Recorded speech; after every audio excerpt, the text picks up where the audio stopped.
Assalamualaikum warahmatullahi wabarakatuh. Kembali lagi bersama saya Alvena Ramawati dengan NIM 24010120140055 dari Departemen Matematika Universitas Diponegoro dengan video pembelajaran untuk memenuhi salah satu syarat mata kuliah wajib, yaitu kuliah kerja nyata atau KKN, di mana saya mengambil KKN konversi MBKM Studi Independen dengan mitra saya yaitu Bangkit Academy 2023.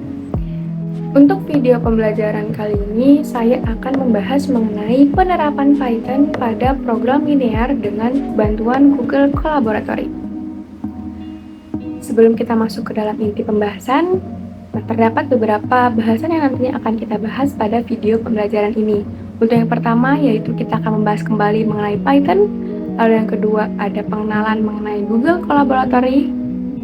Lalu yang ketiga, terdapat kenapa Google Colaboratory? Lalu yang keempat ada cara penggunaan, dan yang terakhir ada penerapan. Untuk yang pertama, kita mengulang kembali pengenalan terhadap bahasa pemrograman Python. Python merupakan bahasa pemrograman tingkat tinggi atau High Level Programming Language yang didirikan oleh Guido van Rossum pada tahun 1991, di mana Python sendiri merupakan bahasa yang sangat populer saat ini dan dapat diaplikasikan dalam berbagai bentuk, mulai dari web, desktop, dan mobile, serta dapat digunakan dalam berbagai platform seperti Windows, Mac OS, dan Linux. Selanjutnya ada pengenalan mengenai Google Colaboratory. Apa sih Google Colaboratory itu? Google Colaboratory atau yang biasa disebut Google Colab merupakan salah satu produk dari Google Research yang berbasis cloud dengan layanan Jupyter Notebook. Nah, Google Colab sendiri ini juga dapat digunakan secara gratis dengan tools yang terdapat pada Google Colab. Untuk menulis kode program tersedia secara online pada browser dan terintegrasi langsung dengan Google Drive. Nah, untuk gambaran dari Google Colab sendiri bisa dilihat pada layar. Untuk yang selanjutnya, kenapa sih kita pakai Google Colaboratory? Nah, itu yang pertama, fleksibel, karena bisa dapat digunakan di smartphone, tablet, ataupun web. Yang kedua yaitu mudah untuk berkolaborasi. Nah, jadi salah satu fitur dari Google Colab sendiri yaitu memudahkan kita untuk melakukan kolaborasi dengan menggunakan bahasa pemrograman Python. Contohnya saja, misalnya saya berada di Jakarta dan Anda berada di Semarang. Nah, saya dan Anda bisa secara bersama-sama mengakses Google Colab dan menggunakan bahasa pemrograman Python yang ada di Colab untuk melakukan pekerjaan.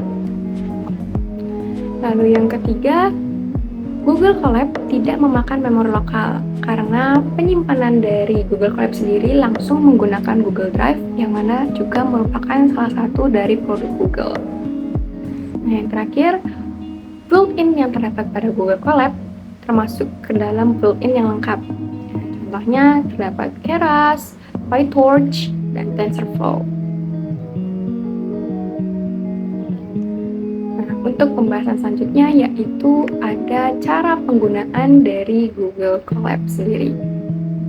Sebelum memasuki cara yang pertama, pastikan kembali kita sudah mempunyai akun Google. Jika kita sudah mempunyai akun Google, kita akan masuk ke dalam cara yang pertama. Nah, yang pertama itu kita akan buka Google Drive dari akun Google kita dan akan membuat folder baru seperti terlihat pada layar. Kita akan membuat folder baru yang di sini saya beri contoh, yaitu contoh Google Colab.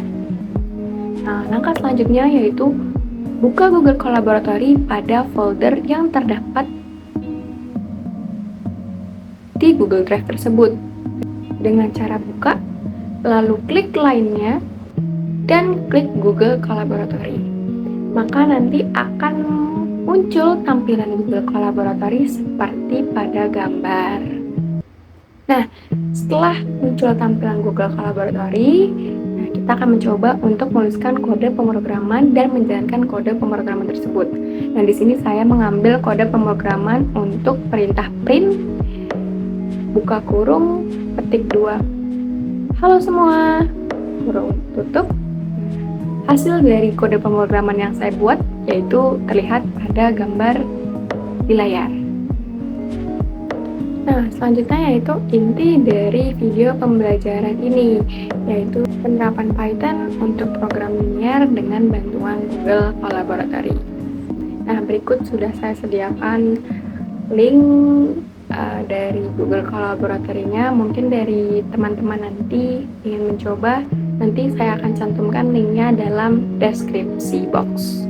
Kita buka linknya.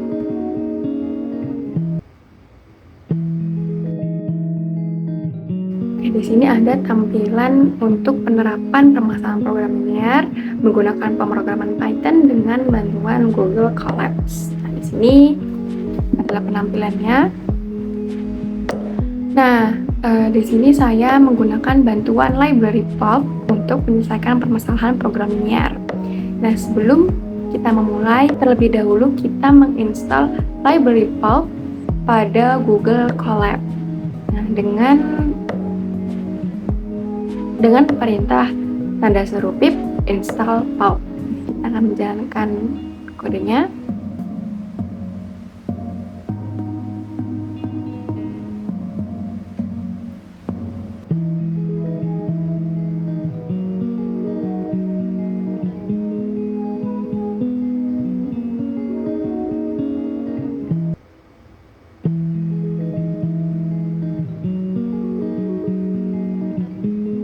Oke, jika sudah terdapat tulisan successfully installed pulp, nah berarti library pulp yang kita install sudah berhasil.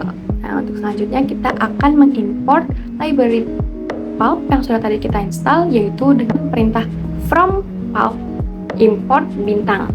Nah, kenapa di sini kita pakai bintang? Karena kita ingin mengimport semua library yang ada di pulp. Oke, kita run kodenya. Oke, kalau sudah tanda centang berarti kita sudah berhasil untuk mengimport library dari pulp. Oke, di sini saya mengambil contoh penerapan, yaitu terdapat sebuah perusahaan memproduksi 3 jenis produk barang, yaitu A, B, dan C. Setiap unit barang-barang tersebut memberikan keuntungan masing-masing 2, 4, dan 3 dalam juta rupiah. Batas waktu penyelesaian produk barang A, B, dan C masing-masing adalah 30 hari, 20 hari, dan 60 hari. Pembuatan ketiga jenis barang ini memerlukan 3 keadaan. Nah, berikut adalah 3 keadaan dari ketiga jenis produk barang. Untuk keadaan yang pertama, yaitu pengerjaan barang A selama 1 hari, barang B selama 3 hari, dan barang C selama 2 hari. Untuk keadaan kedua, yaitu pengerjaan barang A selama 1 hari, barang B selama 1 hari, dan barang C selama 1 hari. Untuk keadaan ketiga, pengerjaan barang A selama 3 hari, barang B selama 5 hari, dan barang C selama 3 hari. Nah, di sini kita akan mengambil variabel keputusan, yaitu di mana barang A, barang B, barang C dimisalkan dengan X1, X2, dan X3. Nah, karena tadi fungsinya yaitu keuntungan, maka fungsi tujuan kita adalah untuk memaksimumkan penjualan dari barang-barang contoh dari studi kasus di atas. Dimana di sini kita memisalkan Z sebagai fungsi tujuan untuk memaksimumkan penjualan, dimana Z adalah 2X1 plus 4X2 plus 3X3. Nah, di sini juga kita terdapat kendala yang sudah disebutkan. Untuk keadaan 1 berarti X1 plus 3X2 plus 2X3 kurang dari sama dengan 30, karena kita di sini menggunakan masalah memaksimumkan, maka tanda yang digunakan adalah tanda kurang dari sama dengan. Nah, untuk keadaan kedua yaitu X1 plus X2 plus X3 kurang dari sama dengan 20. Untuk keadaan yang ketiga 3X1 plus 5X2 plus 3X3 kurang dari sama dengan 60, di mana untuk variabel X1, X2, dan X3 lebih dari sama dengan 0. Oke. Selanjutnya, kita akan mendefinisikan fungsi tujuan Z sebagai fungsi tujuan maksimum dan akan digunakan fungsi LP maximize dari library pulp tadi. Di sini kita definisikan variabel Z sama dengan LP problem kurung buka petik maximize, LP maximize karena kita akan menggunakan fungsi tujuan maksimum. Nah, kita run programnya, kita run kodenya. Nah, maka jika sudah muncul tanda centang, berarti pendefinisian variabel Z kita sudah berhasil. Nah, lalu untuk mendefinisikan variabel di Google Colabs, karena tadi kita sudah mendapatkan variabel keputusannya yaitu X, maka kita akan mendefinisikan variabel X sama dengan lp variable.x kurung buka name sama dengan X, di mana name ini berarti nama dari variabelnya, lalu index sama dengan buka kurung siku I for I in range 1 sampai 4, di mana indeks ini menyatakan jumlah dari variabel yang kita punya, di mana low bound merupakan batas bawah dari variabel X, di mana di sini tadi kan X1, X2, dan X3 itu lebih dari sama dengan 0, maka di sini batas bawahnya adalah 0, dan up bound sama dengan none. Nah, di sini up bound juga merupakan batas atas dari variabel X, maka karena tadi lebih besar sama dengan 0, berarti tidak memiliki batas atas atau none. Dengan nanti hasil dari kategorinya yaitu integer atau bilangan bulat. Kita akan run programan kita. Nah, kita akan menghasilkan seperti yang tertera pada layar. Oke, selanjutnya kita akan menambahkan fungsi tujuan hasil dari fungsi tujuan yang sudah kita dapat di sini. Fungsi tujuan ini memaksimumkan penjualan yang Z sama dengan, dan kendala-kendala yang sudah disebutkan. Nah, kita akan memasukkannya ke dalam bahasa pemrograman Python, yaitu seperti terlihat pada gambar. Di sini untuk masalah fungsi tujuan yaitu Z plus sama dengan, nah di sini maksudnya plus sama dengan yaitu menggantikan Z dengan fungsi 2 dikali X1 ditambah 4X ditambah 4 dikali X2 ditambah 3 dikali X3.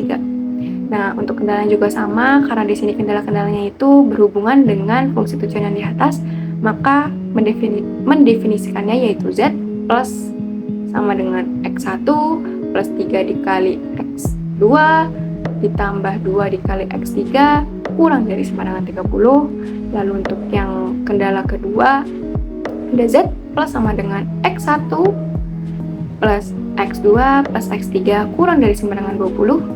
Lalu kendala ketiga ada Z plus sama dengan 3 dikali X1 plus 5 dikali X2 ditambah 3 dikali X3 kurang dari sama dengan 60. Kita akan run programnya. Nah, jika sudah muncul tanda checklist seperti ini, maka program kita sudah berhasil didefinisikan oleh Python. Oke, selanjutnya kita akan memerintahkan untuk menyelesaikan masalah dari program linear kita. Nah, di sini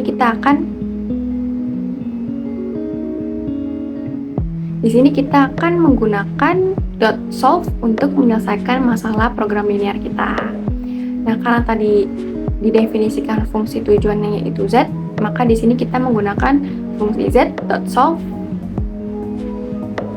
Nah, nanti hasil yang muncul yaitu 1 nih. Nah, berarti 1 ini menandakan bahwa hasil perhitungan kita itu sudah optimal. Oke.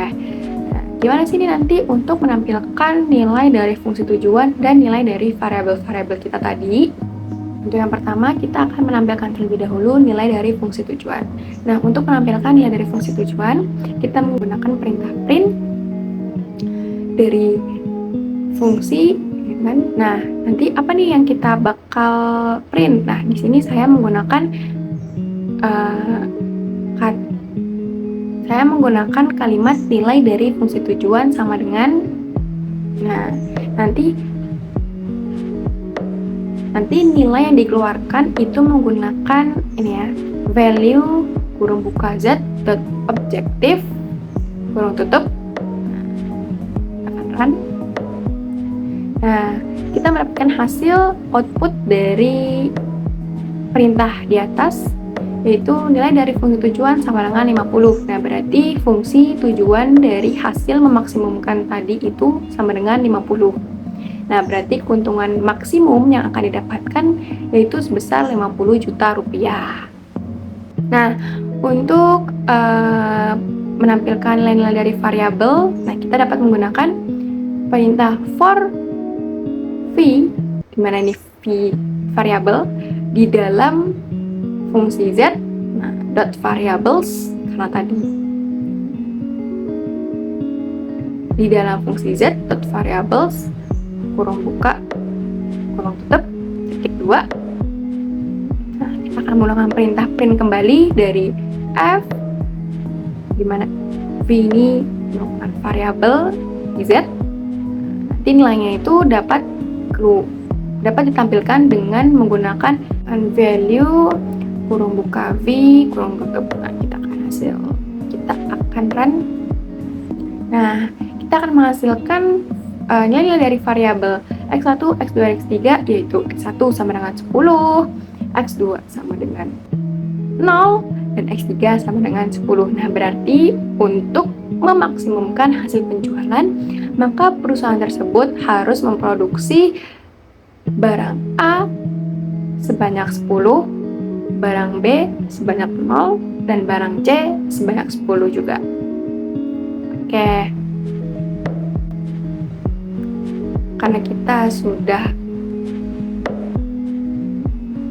selesai dalam melakukan hands-on penerapan Python pada program linear dengan bantuan Google Colaboratory.